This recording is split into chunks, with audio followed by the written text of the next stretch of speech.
Hello and a very warm welcome to all of you listening. As always, I hope that you are fit and well. I also hope that you are enjoying this series on the book of Daniel.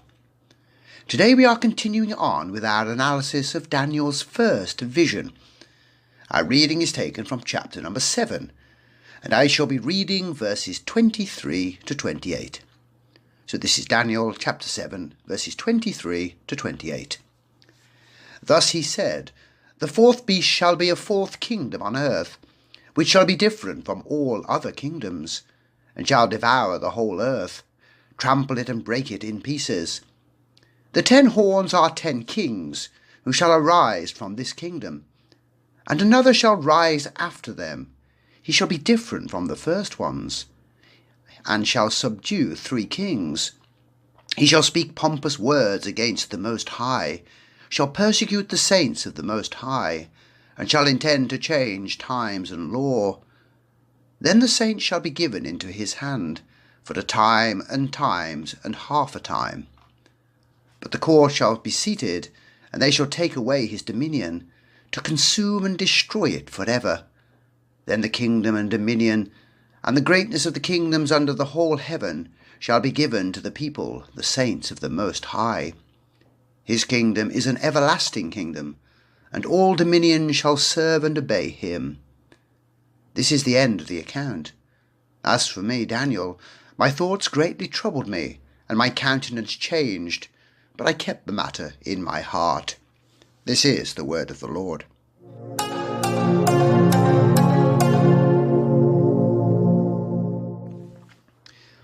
Before we bring our study of Daniel's first vision to an end, let's take a few moments to review where we are. As I've spoken about at some length, chapter 7 of Daniel marks a change in both style and content. We go from narrative stories about Daniel and his friends in Babylon to a highly symbolic form of literature known as apocalyptic. Although there is considerable diversity among the apocalyptic writings, they all share a number of things in common. The Encyclopedia of the Bible describes their common shared features as follows.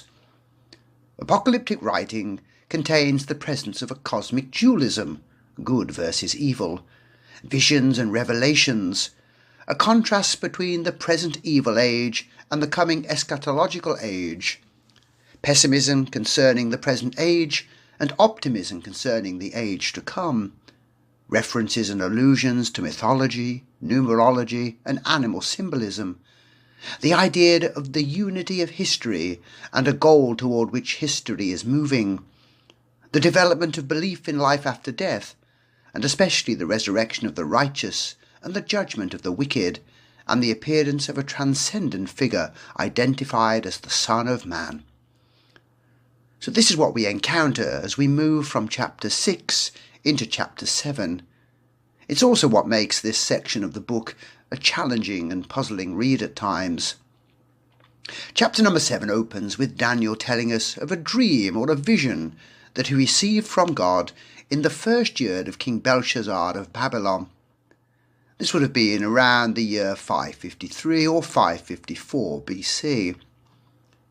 As Daniel was sleeping, he dreamed of 4 weird beasts emerging from a stirred-up ocean. The 4 beasts, as we have seen, neatly align with the statue image that King Nebuchadnezzar dreamed of back in chapter number 2. The statue, as I'm sure you all recall, represented 4 succeeding Gentile empires: Babylonian, Medo-Persian, Greek and Roman. The beasts that Daniel sees here in chapter 7 mirror this same sequence of succeeding empires. The big difference lies in how they are perceived. In chapter number 2, they were presented as a glorious statue made of precious or semi-precious metals. Here in chapter 7, we witness a horrifying series of beasts emerging from the sea. This difference derives from whose perspective we are witnessing. In chapter number 2, we are, of course, getting King Nebuchadnezzar's perspective. We are receiving a human opinion of the empires of men. Nebuchadnezzar was impressed with what he saw, and we, I suppose, are no different today. We look back into antiquity and marvel at the glorious empires of Babylon, Persia, Greece and Rome. We look at their artistic and cultural achievements and we are awed and impressed. God's perspective, however, is, not surprisingly, very different. He's not that impressed by the efforts of men. He sees things for how they truly are. He is horrified by the cruelty and barbarism that lies behind the rise of human empires. He sees that they are built upon blood, sweat and tears. Therefore what Daniel sees is suitably shocking. 4 beasts, each one more hideous than the previous. A winged lion, followed by a bear-like creature. This in turn is replaced by a 4-headed leopard with wings on its back. This third creature is followed by the most monstrous of them all, a beast so horrific it defies comparison with any natural animal, a beast that is purely vicious, cruel and destructive, a creature that delights in going around chewing, chomping and trampling everything in its way. As he watches, Daniel's glance is drawn towards the horns that this beast supports. It begins with 10, but as Daniel watches, an 11th, smaller horn emerges. This new horn has eyes and a mouth with which it speaks pompous words. We know this small horn to represent the Antichrist. The small horn watches as 3 of the existing horns are plucked up. From here the vision takes Daniel into the heavenly court. He is witness to the Ancient of Days, God the Father, calling together his divine council to judge the Antichrist. The Antichrist is found guilty and sentenced to death. From here Daniel gets to see the Son of Man, the Lord Jesus Christ, arriving before God the Father. He is to be given power and dominion over the whole earth. Daniel is understandably disturbed by all that he has seen. He is confused and unclear about what all of what he has seen means. Therefore he approaches one of those standing nearby. This individual's identity is not given to us, but given that we are still in the heavenly court, we might readily assume it to be a spiritual being, an angel. Last time we looked at the interpretation that this individual gave to Daniel. He affirmed that the 4 beasts represented 4 kings or 4 empires that would arise on earth. These Gentile empires would persist until the time that God steps in and brings their time to an end. They all will be replaced by a divine kingdom that will last forever. This is of course a reference to the millennial kingdom of Christ, which will be followed by the new heavens and the new earth to follow. Daniel's attention is then drawn back to the 4th kingdom, and in particular to the little horn, and that will be the subject of our sermon today.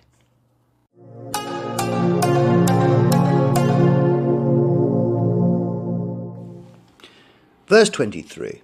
Thus he said, The 4th beast shall be a 4th kingdom on earth, which shall be different from all other kingdoms, and shall devour the whole earth, trample it and break it in pieces. Daniel, not surprisingly, is most interested in the 4th beast that emerges from the sea. All of the beasts are grotesque and fear-inducing in some way, but this final creature is the most terrifying of all. It is the one that captures his attention. I suppose it would be the same if you asked a child today who loved dinosaurs which was his favourite. Which do you suppose would capture their interest? Surely one of the big scary ones, with razor-like claws and a mouthful of sharp teeth. So upon being prompted, the individual to whom Daniel turned for insight tells him more about this 4th beast. The first thing that he is told is that this beast differs from all other kingdoms. Before looking at this in more detail, I have to just clarify one point. The mention here of kingdom refers not only to a realm or an empire, but also to its ruler or king. So in what way will this realm and ruler be different? The first way it will be different lies in its scope and scale of this empire or kingdom. We are told that it shall devour the whole earth. Pictured on the screen, you can see depicted the two biggest empires that the world has witnessed. There are, of course, various ways that we could measure the size of an empire. We might consider its population size, its economic power, or its military might. However, the most common way to measure relates to a geographic size, the area that a particular empire controlled. The world's largest ever empire, the British Empire, at its height, controlled approximately 26% of the Earth's land area. The Mongol Empire ruled over close to 18%. So these indeed were massive empires, but even the huge British Empire only controlled 1/4 of the Earth. So the first way in which the Antichrist kingdom will differ will be in its size. There is some debate about whether the whole Earth mentioned here really does mean the whole Earth. At times the Bible does use figures of speech in much the same way that we do today. For example, in Luke chapter 2 verse 1 we read, "And it came to pass in those days that a decree went out from Caesar Augustus that all the world should be registered." Now common sense should tell us that this does not mean that the decree of the Roman Caesar went to every corner of the globe. Obviously the decree was not sent to Tasmania and Peru. But in this case, I do believe the whole world is in view. Now there may well be some dissenting nations as the end-time scenarios unfold. There may be some who refuse to participate. However, the plan is for a global system in which the planet is divided into 10 regions, each of which will be governed by a king.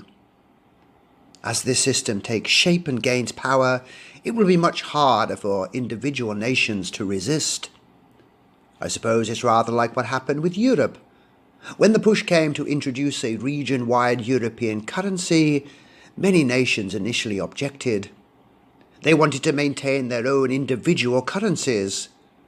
However, as more and more countries were persuaded to join, those resisting became fearful. How would opting out affect them? Would they be left out and find themselves unable to compete and trade? Therefore, they agreed to join the Eurozone and adopt a shared currency. I imagine things will be much the same as the global world system takes place. Those that initially object will soon be persuaded to join. The final kingdom will also differ in the way that it is run and managed. Now, of course, much of the world does not enjoy free and fair elections even today. Many people cannot vote for the people they want as their governors. Even when the facade of democracy is in place, the system is often corrupt or rigged. Simply put, much of the world today exists under a tyranny. In the final world system, there will be no democracy for anyone. Those living at this time will live under the worst tyranny imaginable. The next thing that we read is that this fourth beast will trample and break it, meaning the earth, into pieces. This speaks, of course, to the destructive ambitions of this final world system. There will be no pretense of trying to gently impose order and control. Those that lead and govern it are not interested in building up and developing things. Instead, they will seek to seize and maintain power through violent and aggressive means. They will most likely do this through their overwhelming military might. We have seen an exponential rise in the destructive capabilities of weapons during the 20th century. As we go back to the First World War, for example, the British Army was still using horses. Now we can obliterate cities in seconds. We can wreak mass destruction as and when we wish. The final global system will have all of these weapons at its disposal. So picture in your minds the idea of a massively global world empire that is ready and willing to crush any dissenters. Well, let us continue. Verse 24. The 10 horns are 10 kings who shall arise from this kingdom, and another shall rise after them. He shall be different from the first ones, and shall subdue 3 kings. Daniel's interpreter now switches his attention to the horns on this fourth beast's head. Before I give you my understanding of what is in view here, let me first say that over the centuries there have been a variety of interpretations. Many great Bible scholars and teachers have differed in their opinions. So I suppose we should be a little wary about being too dogmatic and saying with absolute certainty that this means this or that. Let me give you an example of the great reformer John Calvin's interpretation. Before I do, though, I do want to say that I greatly admire John Calvin. I believe him to be a mighty man of faith, who God used in amazing ways, and his Bible commentaries are often very helpful. But here, however, I do disagree with his view. John Calvin, you see, spiritualized what we are reading here in chapter 7 of Daniel. He insisted that what happened in chapter 7 was fulfilled in history up until the time of Christ's first advent. He understood the 10 horns to represent a multiplicity of kings who emerged under the Roman emperor. The little horn he regarded as being Julius Caesar and the other Caesars who succeeded him. Or how about this view, that the 10 horns represent 10 Jewish generals who were given authority in December of 66 AD.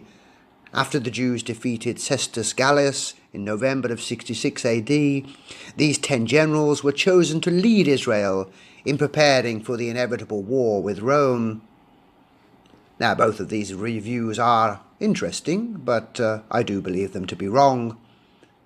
As we noted a moment ago, the fourth beast represents a unique global kingdom that emerges in the end time. The interpreter affirms for us that the 10 horns represent 10 rulers or kings who arise from this kingdom. I maintain then that what we are looking at is an end-time scenario in which our planet is divided up into 10 regions. Each of these will be controlled by a king, a horn. They will happily be ruling and reigning until a new king emerges, the little horn. This, of course, is the figure of the Antichrist. Again, we read the significant detail that he will be different from the previous 10. Once again, we should be drawn to ask the question, in what way will he be different? Well, firstly, we might look to the source of his power and authority. The Apostle John tells us that this derives from Satan. Revelation 13:2 we read, "Now the beast which I saw was like a leopard, his feet were like the feet of a bear, and his mouth like the mouth of a lion. The dragon gave him his power, his throne and great authority." This also, of course, tells us something very significant about the Antichrist's alignment. He is wholly opposed to God and against God and God's people. Given his title, this should probably not surprise us. He will be Satan's man through and through. Secondly, this figure will receive worship from all the world. Revelation 13:3 and 4. "And I saw one of his heads as if it had been mortally wounded, and his deadly wound was healed. And all the world marveled and followed the beast. So they worshipped the dragon who gave authority to the beast. And they worshipped the beast, saying, 'Who is like the beast? Who is able to make war with him?'" The Antichrist will gladly accept this worship because he sees himself as being a legitimate replacement for God. Thirdly, he will have authority over every tribe, people, language, and nation. Revelation 13:7. "It was granted to him to make war with the saints and to overcome them, and authority was given him over every tribe, tongue, and nation."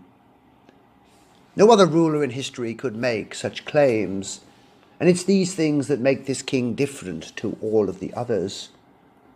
We also read here the interesting detail that he will subdue 3 of the existing 10 kings. This, as I have mentioned before, speaks to how the Antichrist will usurp the power of 3 of the kings and take this power for himself.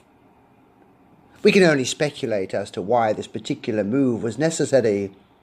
Do these three kings try to stand against or resist the Antichrist in some way? Or is it simply a power move made by the Antichrist in order to demonstrate his power? Whatever his motive for doing this, it is highly effective. The remaining kings bow to his authority and fall in line. Well, let us read on. Verse number 25. He shall speak pompous words against the Most High, shall persecute the saints of the Most High, and shall intend to change times and law. Then the saints shall be given into his hand for a time and times and half a time. We learn here from Daniel's interpreter something about the attitude of the Antichrist. As I just mentioned, he is against God and all those who love him. He will use his platform and office to speak forcefully against God. Throughout history, we have seen powerful men stand up and boast about how great and mighty they are. We saw it even in the book of Daniel, with King Nebuchadnezzar, for example. History is full of men boasting about how, with their power, influence, or military might, they can dominate, control, or subdue. But the Antichrist's words are aimed directly against God. He wants, if such a thing were possible, to knock God down. He seeks to rubbish God so that the people will turn from the Almighty and instead follow him. As we read in the second letter to the Thessalonians, "Let no one deceive you by any means, for that day will not come unless the falling away comes first, and the man of sin is revealed, the son of perdition, who opposes and exalts himself above all that is called God or that is worshipped, so that he sits as God in the temple of God, showing himself that he is God." What exactly does the Antichrist have to say? Well, in Revelation chapter 13, verse 6, we read the following. "Then he opened his mouth in blasphemy against God, to blaspheme his name, his tabernacle, and those who dwell in heaven." So the Antichrist speaks against God himself. He maligns his character and nature, his tabernacle, the place in which he dwells, and those believers who are in heaven. We then read that he will persecute God's saints. In a previous sermon, I spoke about how the rapture will have already taken place by this point in history. The church, therefore, will be in heaven. So the saints here refers to those believers who come to faith during the tribulation period. The Antichrist will seek to wear down or wear away the saints through sustained persecution. Short and sharp bouts of persecution can be endured, but it is very hard to stay committed when sustained attacks come over a long period of time. God, it seems, will allow this persecution against his people to take place for a period of time, as we shall shortly see. We also get the interesting detail that the Antichrist will intend to change times and law. It's not exactly clear what is meant here. Will he try to change the calendar in some way? This was attempted unsuccessfully during the French Revolution. They tried to replace the Christian Gregorian calendar with a revolutionary calendar. Others believe that this is a deliberate attack against the Jewish feasts and festivals, that he will seek to cancel or change these special days, perhaps erasing them completely from the calendar. As I write this, I think of the attempts in many Western countries to erase the word Christmas. Apparently this might cause offence to some. Now we are encouraged to say things like Happy Holidays or Winter Greetings. Resist such pressure. In fact, insist on saying Christmas as often as possible. It is the time of year that we choose to celebrate Christ's first advent. It's impossible, therefore, to remove him from the event. When it comes to the laws, the Antichrist will obviously want to minimize, or ideally do away with God's laws and replace them with his own. Clearly, he will not want human beings to seek to please and honor God. We have seen men chipping away at God's laws even in our own lifetimes. As a good example, let us consider the issue of marriage. Marriage always stood, up until very recently, as being the union of one man and one woman. This is what God designed and intended. This is God's definition of marriage. Since he designed it, he's the one who gets to define it. But now in many countries around the world, two people of the same sex can legally marry. Two people of the same sex cannot be married. It's like saying, look at this three-sided square. It simply doesn't exist. Or how about this? Every country sets aside days of the year to note or remember particular things. Now these are not official holidays, but are usually just noted as awareness days. In the UK, have a guess at how many days per year are assigned to LGBTQ issues. Prepare to be shocked. 201 days over the year in 43 separate events. I should note that we set aside just one day to remember the heroes who fought for our freedom in 2 world wars. Here's just a taster of what's going on. The whole of March, apparently, is Bisexual Health Awareness Month. April the 6th is Asexuality Day. May the 22nd is Harvey Milk Day. The whole of June is Pride Month. And one of my favourites, not really, is on August the 14th, which is Gay Uncle Day. It's shocking and disgraceful that a country built and shaped by Christian values should have fallen so far. So the Antichrist will persecute the saints and revel in his time of terror for a time. Thankfully, God will restrict this time to a time, times, and half a time. How long, you might ask, is a time, times, and half a time? This expression appears 7 times in the books of Daniel and Revelation. In Daniel chapter 12, verse 7, we read, "Then I heard the man clothed in linen, who was above the waters of the river, when he held up his right hand and his left hand to heaven, and swore by him who lives forever, that it shall be for a time, times, and half a time. And when the power of the holy people has been completely shattered, all these things shall be finished." In Revelation we read about the period of time during which God safeguards his tribulation saints. In Revelation 12:6 we get, "Then the women fled into the wilderness, where she has a place prepared by God, that they should feed her there 1,260 days. In prophetic timing, a time is a year, times is 2 years, and half a time is, naturally, half a year. So let's break it down. 1,260 days equals 42 months, or 3.5 years. This means that God will allow his people to suffer hardship and persecution for 3.5 years, or half of the 7-year tribulation period. Again, let me reiterate that this does not mean the church. They have left the earth prior to the beginning of the tribulation. Well, let's read on and see how the Antichrist's kingdom comes crashing down. Verse 26, "But the court shall be seated, and they shall take away his dominion, to consume and destroy it forever." God will call time on the Antichrist's kingdom after 3.5 years. God will assemble his divine court or council, and they will sit in judgment of the Antichrist. Not surprisingly, they will find him guilty. Let us briefly list his crimes. He had used his power to make war against God's people. He had blasphemously challenged the Almighty, and he had cruelly persecuted God's people. This even extended to altering the calendar and rewriting laws in order to turn people from God. The Antichrist's punishment will be twofold. Firstly, his dominion is to be taken away. The word dominion used here is interesting.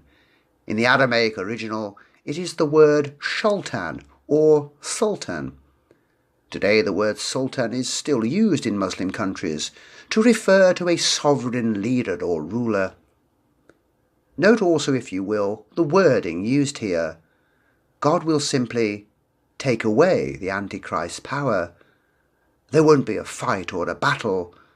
God is the Almighty, and he will easily accomplish his divine will. All that the Antichrist had built and assembled will be destroyed, and this will bring to an end the rule of Gentile kingdoms on the earth. The Antichrist kingdom will be the last. What replaces it is the subject of the next verse. Let us continue. Verse 27. Then the kingdom and dominion and the greatness of the kingdoms under the whole heaven shall be given to the people, the saints of the Most High. His kingdom is an everlasting kingdom, and all dominions shall serve and obey him. Here in verse number 27, we are looking forward to the millennial reign of Christ on the earth. This is the fifth kingdom. This occurs, remember, at the end of the tribulation period. The Lord Jesus Christ returns to earth in glory, accompanied by all the saints. He will then reign as king over Israel and all the nations of the world for a literal 1,000-year period. Some may ask how Daniel can say then that his, Christ's kingdom, is everlasting. We all know, after all, that the millennial period ends in Satan being unbound and the last judgment. This, I think, can be explained if we understand what Daniel saw here as being a single picture of the future. God never relinquished power or control, so in that sense Christ, upon his return, initiates an eternal kingdom. This will be King Jesus' kingdom. It will be a kingdom in which all the dominions and realms bow in submission and obedience to him. It will be a glorious time in which we as his people will thrive. Well, let us conclude our study today with verse 28. Verse 28. This is the end of the account. As for me, Daniel, my thoughts greatly troubled me, and my countenance changed, but I kept the matter in my heart. This is how Daniel concludes the account of his first vision. He was, quite understandably, deeply troubled. God had allowed him to experience an intense and disturbing dream. The images themselves, along with the angelic being's interpretation, left Daniel stunned. We must acknowledge that although Daniel was deeply faithful and committed to God, he was also just a human being. As I have pointed out on several occasions, he was not superhuman. He felt fear, fatigue, and emotional distress as we all do. We are told that his countenance changed. His face became pale as he considered the gravity of what he had seen. This, of course, is quite normal and natural. Now you might ask why he responded in this way. Shouldn't he have been joyful to see that ultimately God wins? The answer to this question is that, yes, we should be filled with joy at the prospect of God winning. However, that does not mean that we don't grieve or feel great sadness at the turmoil and evil present in this world. Daniel saw, or at least could imagine, the intense suffering and persecution that his people must face. We could hardly expect him to feel happy about that. We should feel discomfort and sadness that sin and its consequences has devastated our once perfect world. The verse ends with Daniel's reaction to what he had witnessed. We are told that he kept the matter in his heart. He decided not to share his dream with anyone else at that time. Much later on, in around 14 or 15 years, he would write it down. Now this may strike us as being rather odd. Why would he not share this with his Jewish friends? Where were Shadrach, Meshach, and Abednego, for example? But this notion of keeping things for a later time is actually consistent with some of God's prophetic messages. God delivers them and then intends for them to be kept for a later time. Some of Daniel's other visions are described in this way. But this then brings to an end Daniel's first vision. Next time, Lord willing, we will turn to his second vision, a vision of a ram and a goat. Lessons to learn. I have just one lesson drawn from today's passage, and it's this: grappling with prophecy. I grew up in the church. I went with my family every Sunday, attended Sunday school, the church youth group every Wednesday, and went on numerous church camps. I would say then that I had a good grounding in the Bible and in Christian living in general. But here's an interesting fact. In all that time, I don't ever remember hearing a sermon or being taught about the subject of the end times and biblical prophecy. Now, perhaps my upbringing was highly unusual. Possibly my church was unusually remiss in this area. Maybe you have often heard pastors preach on the end times and biblical prophecy. It may have been a common subject at your church. Or maybe, just like me, this has been a much neglected area in your Christian life. According to the professor and theologian J. Barton Payne, approximately 27%, a little over 1/4 of the Bible, is predictive. He goes on to note that he has personally counted 1,817 prophecies in the Bible. Of these prophecies, at least 50% have been fulfilled. That still leaves a staggering 908 still to be fulfilled. Now, even if Professor Payne's figures are a little off, it still means there are a great many future events prophesied in the Bible that are still yet to happen. Given this reality, isn't it amazing that we are not studying this subject with more vigour? Why then is this such a neglected study subject? Well, there may be a number of reasons for this. Let us be honest, some churches don't take the Bible literally, particularly on the topics of prophecies and the end times. Some feel that the book of Revelation is just an allegory and therefore not a subject of belief. It's a book, therefore, that they ignore or treat just as an allegory.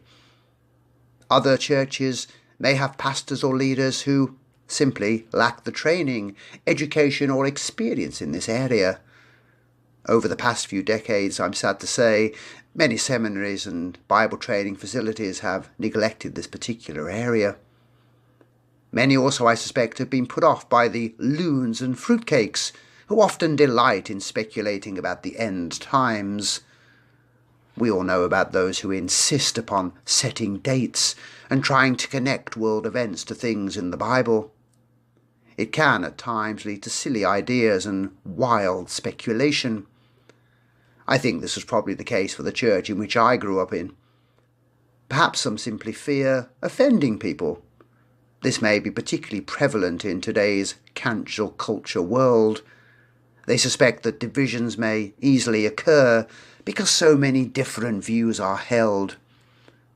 So for a whole variety of reasons, the subject of the end times and prophecy is often overlooked or simply ignored. This, I believe, is a grave mistake. Both Thessalonian epistles show us that the early church was interested in prophecy, and the Apostle Paul was as well. Given the vast quantity of prophecy in the Bible, it ought to pique our interest too. God wouldn't have revealed so much of it in his word if it were not worthy of our attention. Now, it may at times be a challenging and difficult subject. We may encounter differing views and opinions. Passions and emotions may run high. But let us never forget that prophecy is important. It reveals to us God's control over history. It shows us that what he predicts does come to pass. So let us then all be willing to devote ourselves to grappling with prophecy.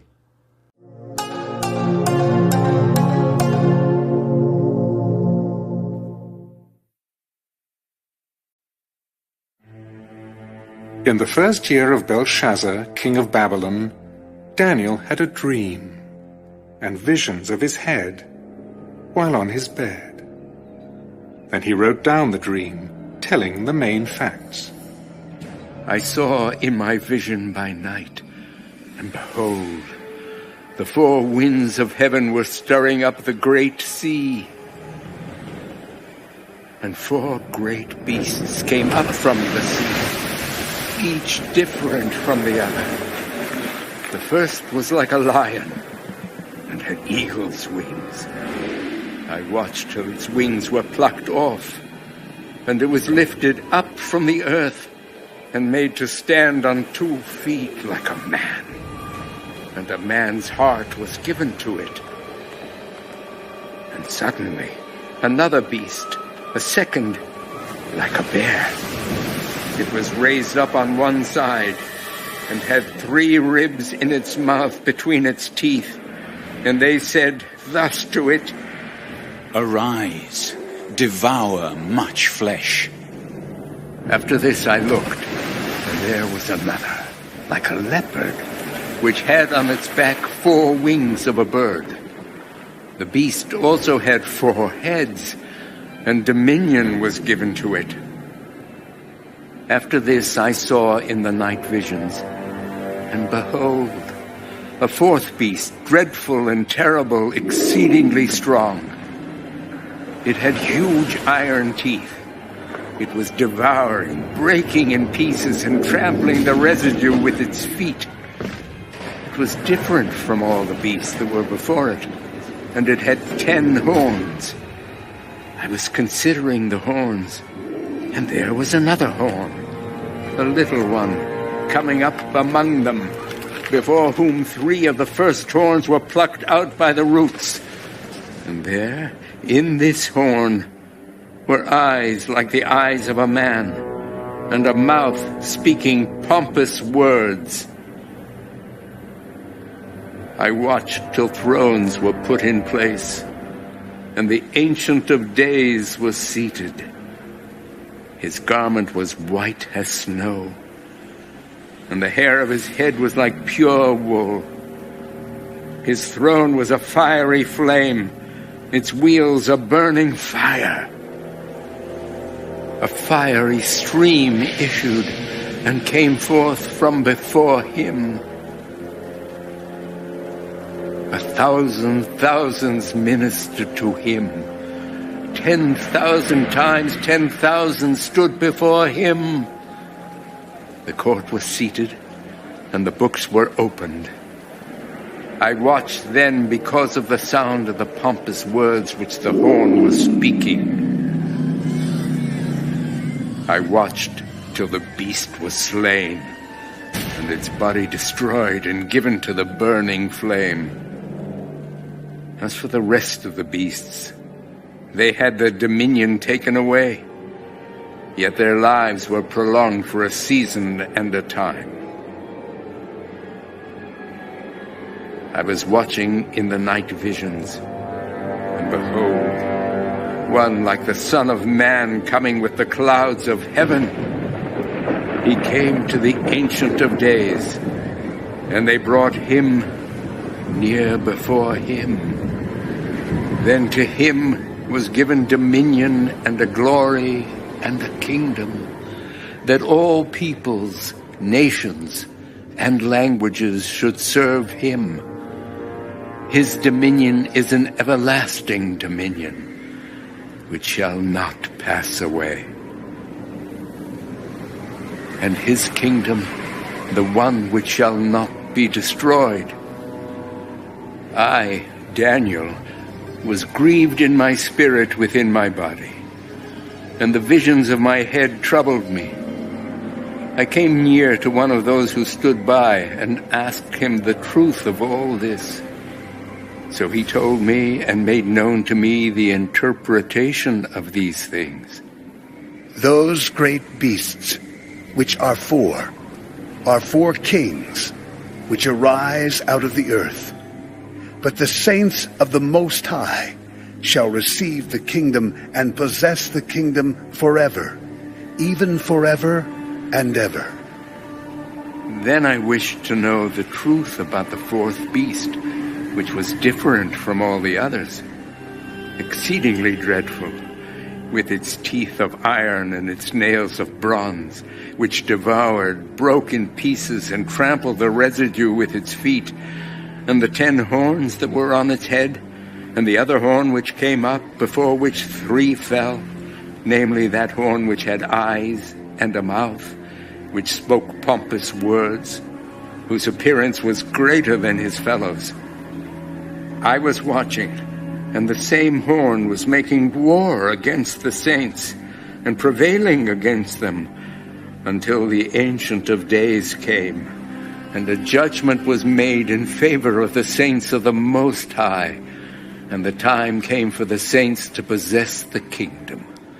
Thus he said, The fourth beast shall be a fourth kingdom on earth, which shall be different from all other kingdoms, and shall devour the whole earth, trample it, and break it in pieces.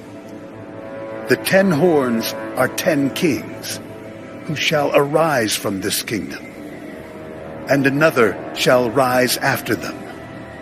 He shall be different from the first ones, and shall subdue 3 kings. He shall speak pompous words against the Most High, shall persecute the saints of the Most High, and shall intend to change times and law. Then the saints shall be given into his hand, for a time and times and half a time.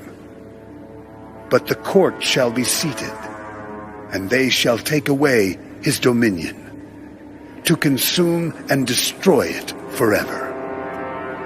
Then the kingdom and dominion, and the greatness of the kingdoms under the whole heaven, shall be given to the people, the saints of the Most High.